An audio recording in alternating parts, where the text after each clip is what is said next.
Welcome to the Deep Dive. Today we're diving into something that, well, I think causes a lot of stress for people. It's managing your time in those really high-stakes, information-packed situations.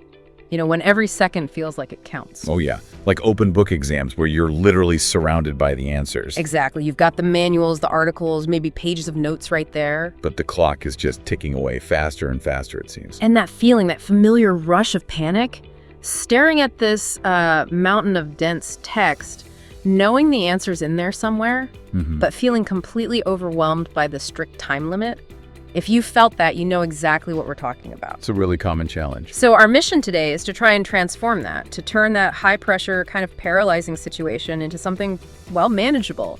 We want to give you a clear, actionable plan, something to cut down the anxiety and really boost your efficiency. That sounds incredibly useful. And the specific approach we're going to unpack is what we're calling the 3-pass strategy. It's a way to work smarter, not just harder, when the pressure's on. It really is almost universal, isn't it? That feeling. We hear it constantly, especially from folks gearing up for big certification exams. Right. Take the Florida Residential Contractor's License Business Exam, for instance. You're looking at 120 questions. Wow. And you've got just 6.5 hours. Okay, do the math. Yeah. That's not much time per question.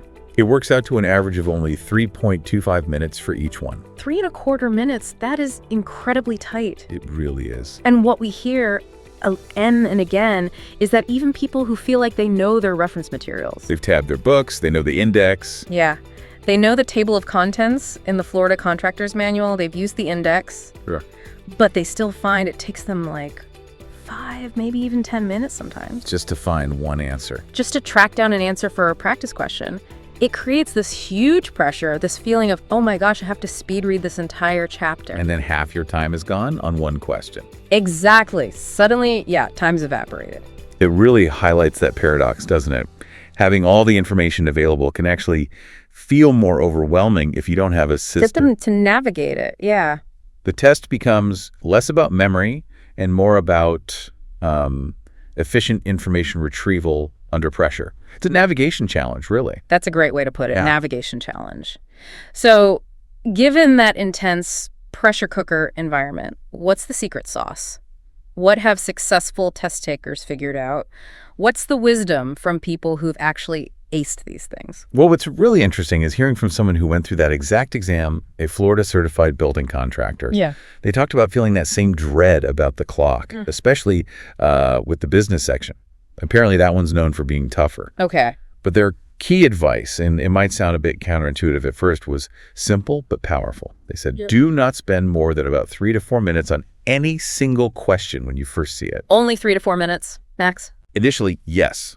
If you can't find the answer relatively quickly, you absolutely have to force yourself to skip it. Just move on, even if it feels wrong. Yes.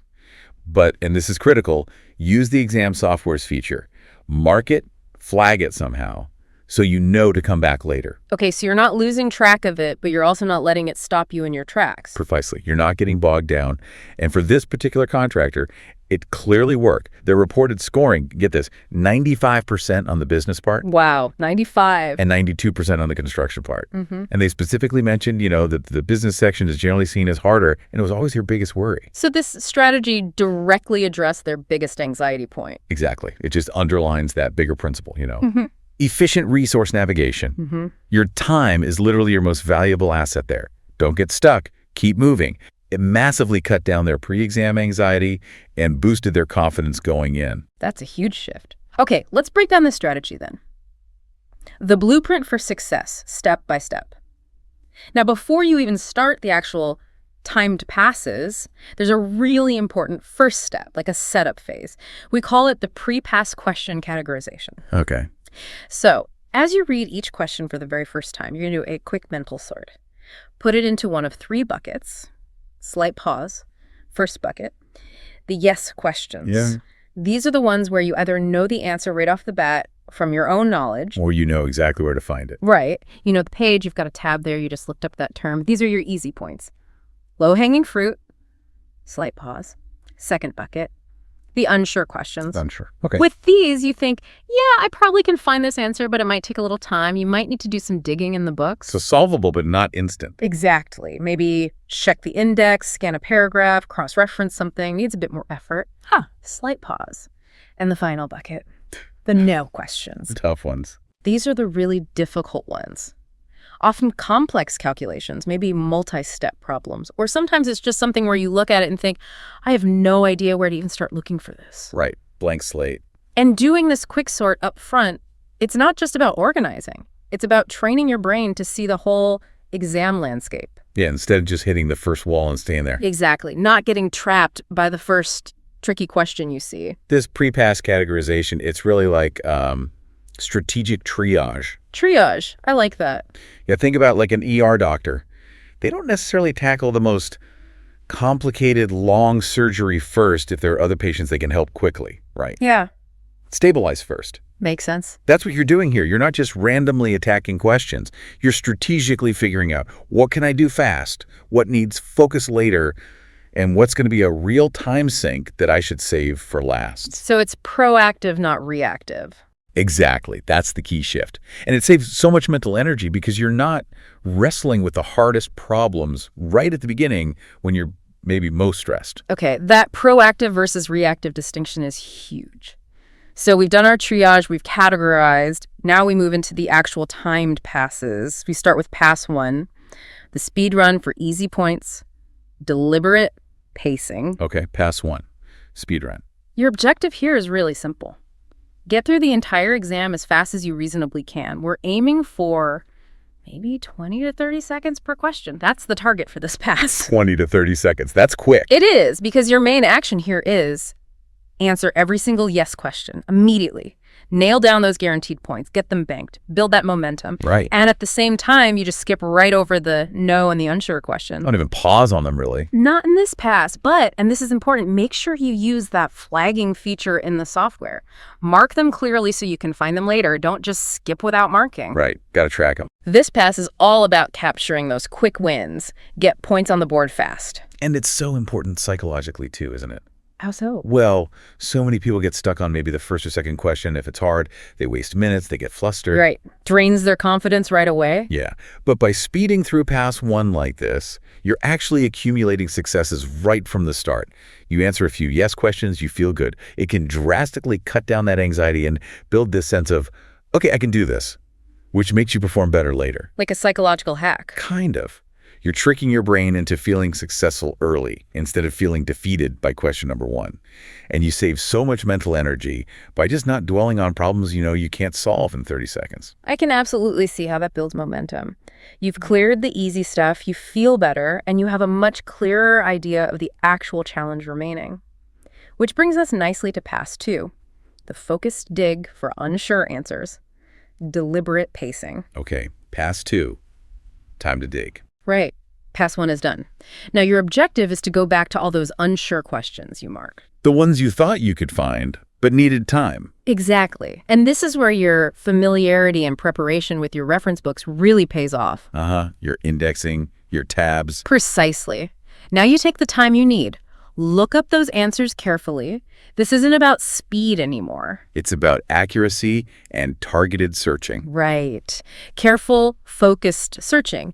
Your goal is to methodically work through and clear out all those questions you marked as unsure. And this is where being organized with your materials is just gold. Absolutely. Having those key sections tabbed, maybe making your own little index for quick lookups, or knowing how to use the search function really well if it's digital. It all pays off right here. It transforms it from frantic searching to efficient retrieval. Yeah, it's like being a detective following clues, rather than just scanning pages hoping something jumps out. I love that analogy. Be a detective, not a frantic scanner. And you're probably feeling less pressure now anyway, right? Because you've already banked those points from pass 1. That makes total sense. Okay, detective work done on the unsure questions. That leaves one category, which leads us to pass 3. Tackling the toughest no questions. Deliberate pacing. All right, the final round, the no pile. This last pass is purely for those no questions you marked. The the really tough ones. Often the complex math or maybe accounting problems. Exactly. Things that need significant calculation or maybe deeper analysis, pulling info from multiple places. Real-time syncs. But here's the big advantage. By the time you get here, you've likely already secured a pretty good score. From pass 1 and pass 2. Right. You've answered the yes questions, you've tackled the unsure ones, so you can approach these really hard problems with way less pressure. Knowing you've probably already got enough to pass, maybe. Hopefully. Or at least you've built a solid foundation, so you're not freaking out, you can focus.